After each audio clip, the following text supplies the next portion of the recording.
My name Ramu from Nandyal. ఈరోజు ఒక మేడంకి బ్లడ్ తక్కువైంది. ఆమెకు 1 మంత్ బ్యాక్ కింద బాటిల్ ఇచ్చాను. రక్తం తక్కువ ఉంది సార్, నాకు ఇట్లా బాడీ పెయిన్స్ ఉన్నాయనేది. సరే మేడం, ఈ బాటిల్ వాడండి, ఒక బాటిల్ వాడినాక రక్తం పెరిగితే 2వ బాటిల్ తీసుకోండి, లేదని చెప్పడం జరిగింది. ఆమె ఫస్ట్ బాటిల్ తీసుకున్నాక బ్లడ్ టెస్ట్ రిపోర్ట్ తీసుకొని వచ్చి మన దగ్గరకు వచ్చింది. సో ఇప్పుడు ఆమె చూపిస్తాను మీకు. మేడం పేరు నాగమ్మ. నమస్తే మేడం. మా ఏం ప్రాబ్లం అంతా అవి బాటిల్ అంటారమ్మా? నాకు నరాలు గుంజడము, నొప్పులు, నరాలు గుంజడం, నొప్పులు, మన రక్తం పెరగకుండా రక్త మాత్రలు వాడినా, ఇంట్లో మాత్రలు వాడినా. ఇది వాడముందుకు ఎంతమంది డాక్టర్ తిరిగిందండి? సుమారు తినేసారి ఇప్పుడు నష్టపేట పోయించిన, నంద్యాల హాస్పిటల్, కర్నూలు పోయించిన. ఎంత ఖర్చు పెట్టారు?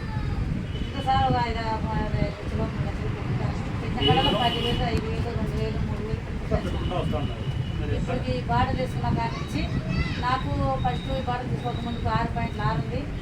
ఈ బాటిల్ తీసుకున్నాక 8.4 వచ్చింది సార్. అతనికే మళ్ళీ ఒక బాటిల్ తీసుకొని తాగాలనుకుంటున్నా. బాటిల్ కోసం విన్నారు కదా ఫ్రెండ్స్, మేడం గారికి 1 మంత్లో 9 పాయింట్ బ్లడ్ పెరిగింది. ఈ బ్లడ్ పెరగడం వల్ల ఆమె ఎంతో సంతోషంగా ఉంది. ఎంతో లక్షలు ఖర్చు పెట్టింది. లక్షలు ఖర్చు పెట్టినా కానీ నయం కాదు. కేవలం మన కోరు ఊరాకి వాడి మంచి రిజల్ట్ ఇచ్చుకుంది. Thank you madam, thank you.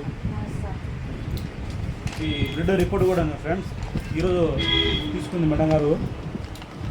నిన్న నైట్ తీసుకుంది మేడం గారు బ్లడ్ రిపోర్టు.